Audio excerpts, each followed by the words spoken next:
Dun, dun, dun. What are we doing next? Examining? Have we not examined everything yet? I think it's high time we moved. Or do something. The back. Oh, right, there's blood here too. Mr. Naruhodo, I don't know if you've noticed, but there's something rather troubling here. I have noticed. The red smear, you mean? Yes, it looks like blood, doesn't it? I wondered if Susato-san had picked up on that. Why didn't you say anything? Well, in that case... Yes, we need Iris. We should show this to her before we forget. There's a bloody finger mark on it. Maybe that would have been Edgar Benedict's? Yeah, he was the last one to touch it. Who would have had, like, a bloody finger. Oh, that looks like blood! I would say it's from a gloved finger. Almost certainly a glove made of leather. See, it is Edgar Benedict, yeah. That's wild, though. It tore his glove off. But don't worry, Bruno. You can leave the rest to me. Oh god, don't shoot me! Got shot again.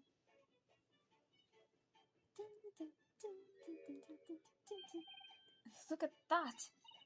Yes, that's a color we haven't seen before, isn't it?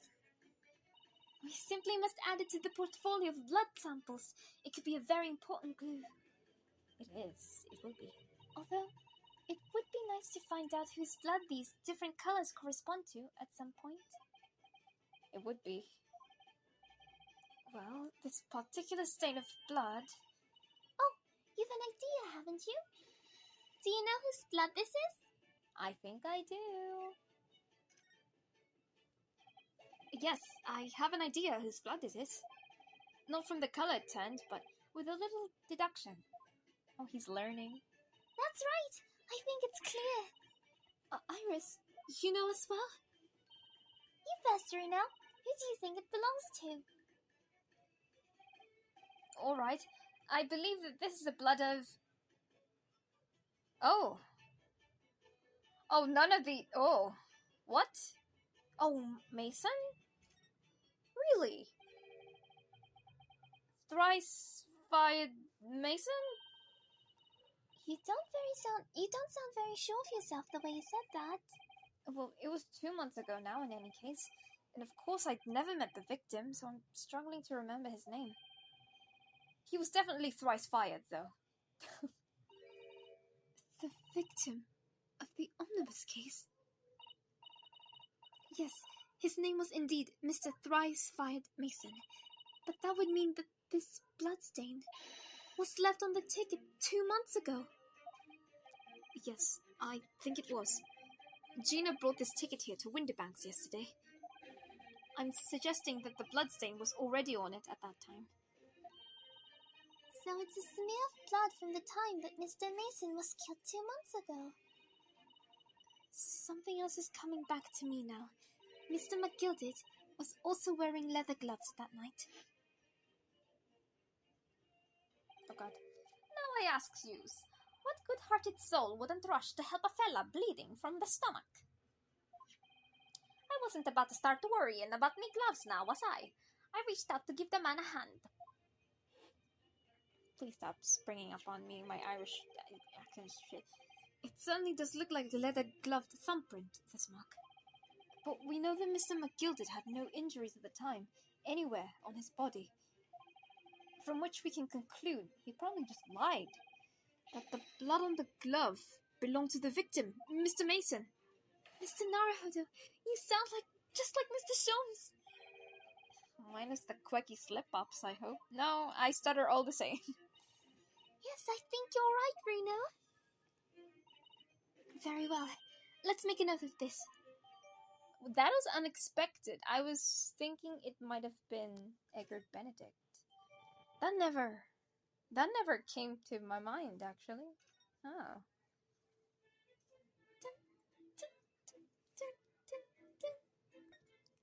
Alright, we're moving to the actual scene of the crime. We're on the move to the scene. I think I made that joke before. Oh gosh. There's a chalk outline. Is that chalk? Yeah, I believe that's chalk. They wouldn't have had tape back then. Not in the way that we do. Oh, Iris. Poor Iris. She's clammed up completely. Iris is bound to find this difficult. After all, Mr. Windybank's life was taken in this very room only last night.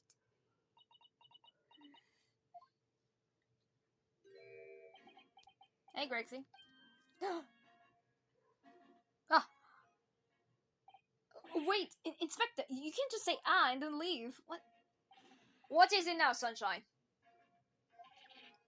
You took one look at me and tried to run away. You think a Scotland Yard inspector will run away from some jumped-up little defense lawyer, do ya? Oh, Iris is sad. Grexy, cheer her up. Well...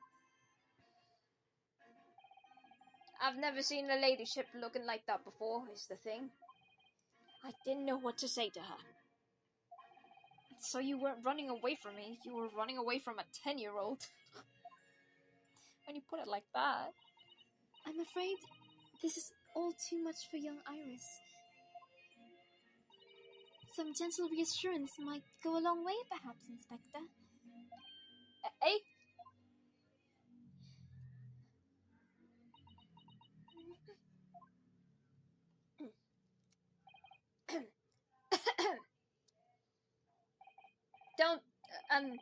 Don't trouble yourself unduly, your ladyship. I mean, at least you're not dead, are you? Grexy. Oh, she's sadder. I don't think that went very well. Why? Look, I'm in the middle of an investigation here, Sunshine, and I told you not to get under my feet. I'm not. I'm just... You're the one who tried to run away when you saw us. And we have an investigating to do ourselves. Yes. I'd like to hear more of what the socially inept inspector has to say. Damn! Oh, Hurley. And inquire as to how Mr. Cholmes's operation is going.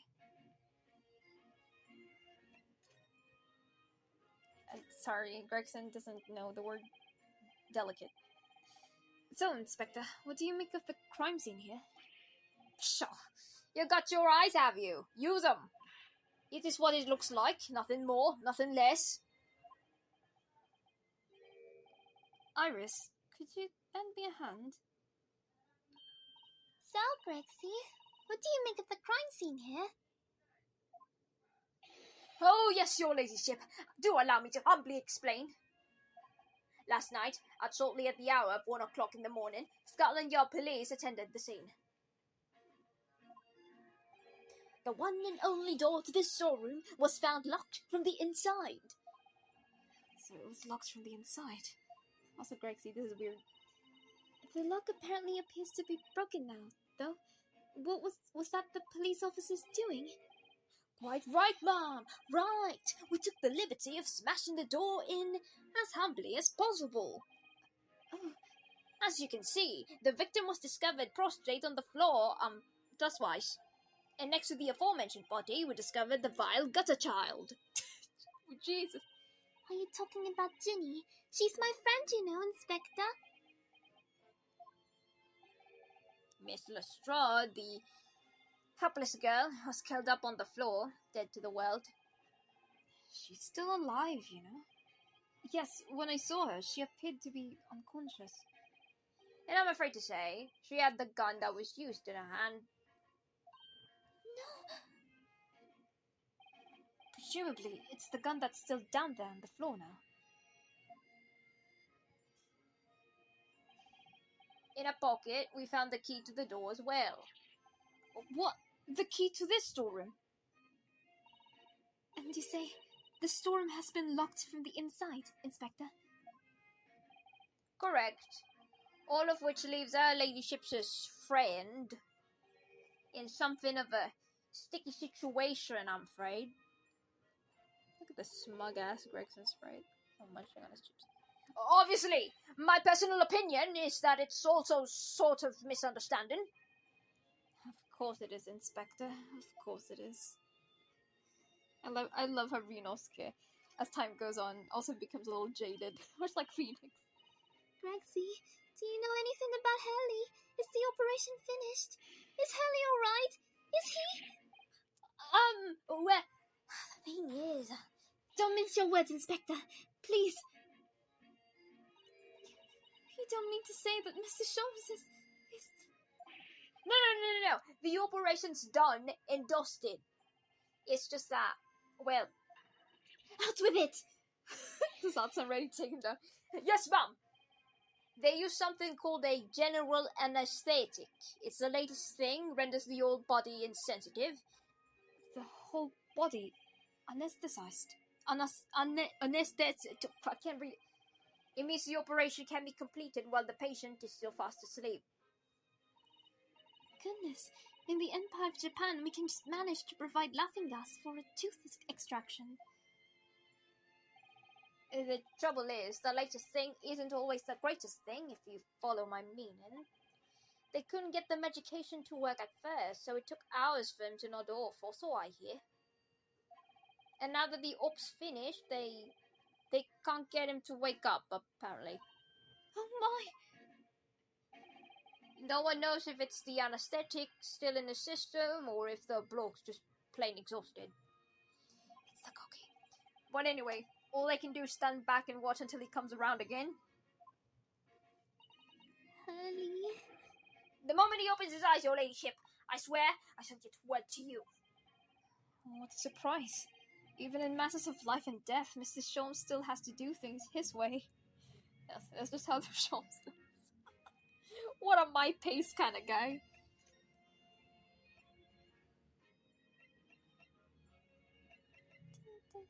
Oh yeah, we got two of them now. They're the two Kit Kat cat photos. They're flipped now. Shall we present? Inspector, what do you make of this? Ah, what you have here then, a redemption ticket for an article deposited here, is it? Looks like someone ran out of office stationery and wrote the ticket on whatever paper was to hand.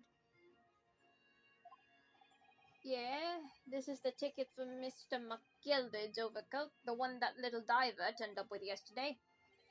Oh, actually, no, it's not. Really? You think you know better than me, do ya? No, I didn't mean to. Bruno's right, Grexy. It isn't the same ticket. Of course it isn't, of course it isn't. I never doubted you, your ladyship. So, what's this all about then, if I may be so bold to ask? Grexy, you're creeping. This is a second ticket. A second one? It seems that Mr. McGilded, in fact, had another article in storage here in Windybanks. Is that right? I think we need to discuss this further with the inspector, Miss Naruhodo. Oh, good, because he's so ever easy to talk to. It's fine, we have Iris. We can use Iris to make him talk. The second redemption ticket, please. Dun, dun. Dun, dun. Dun, dun. This ticket was in one of the pockets of Mr. McGilded's overcoat. Hey, you mean to tell me? Yes, there was more than just the music box disc, it seems. I should have insisted on the lads taking it back to the yard and examining it properly. Well, according to the details on this ticket, Mr. McGilded deposited another article here at with Mr. Windybank. Yes, I can see it written here. A small box, was it? Do you have any idea where it is, Grexy? Any idea at all?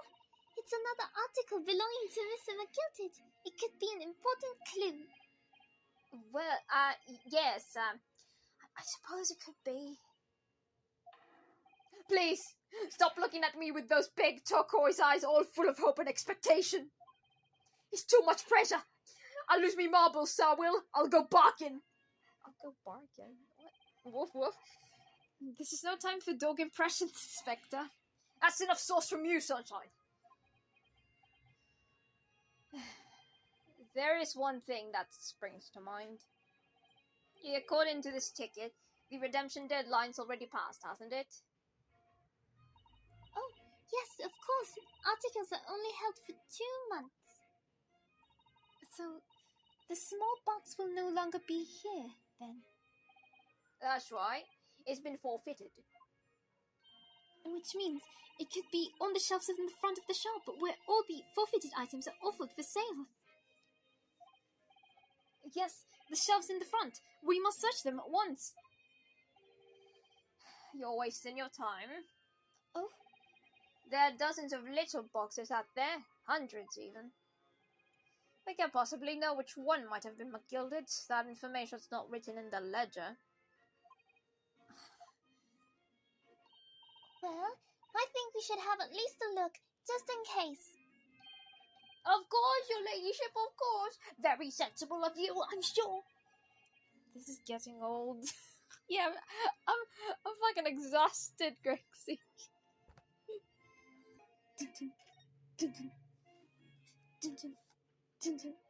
Examining time. Look at all these articles that have been deposited.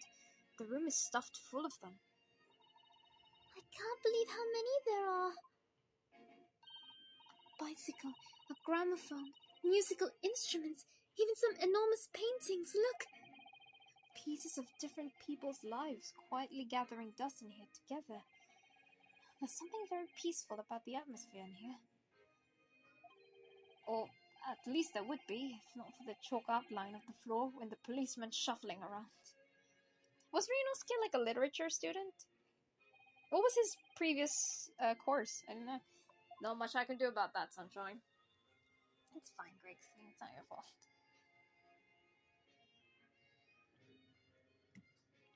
Wasn't he fighting? Wasn't he like against Kazuma for like a speech thing? I wonder what his course was. Out of all the articles in this room, this is the only thing that shows signs of anything being ransacked. What is it, Iris? That's the box file that my manuscript was being kept in. Iris's unpublished story, The Hound of the Baskervilles. Surely that's not what all this... Sorry, Iris, but if you ask me, he sold it. Without telling you. We must check inside the box at once. Yes. Oh, look at them.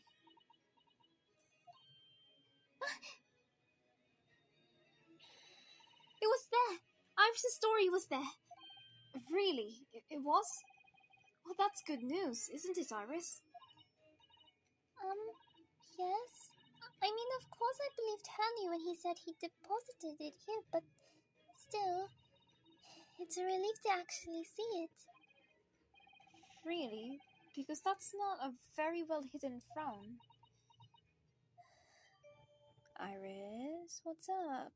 Oh, is she still worried? I mean, it's probably still bothering her that Sasato-san knows the title. To be fair, Sasato-san, that's so sassy of you. You should explain. The police have marked the position of the body with a chalk line.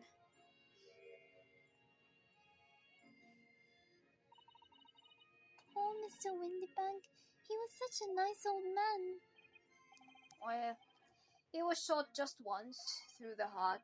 Most likely the fellow died instantly. He wouldn't have felt a thing. Grexy, you shouldn't say shit like that in front of a child. This must be his blood, then. Oh! I don't like to ask at such a wretched time, Iris, but I wonder if perhaps... Don't worry, Susie. I'm ready for action. Ready with my gun. Oh my god, got shot again. So we got green, we got purple, ooh, blue. So, now we know the color the chemical turns when it reacts to Mr. Windybank's blood. And it doesn't match our analysis of the bloodstain we found in the main shop. No, but Let's add this sample to the others we've already collected anyway. I got a burp coming up. Ah! Damn.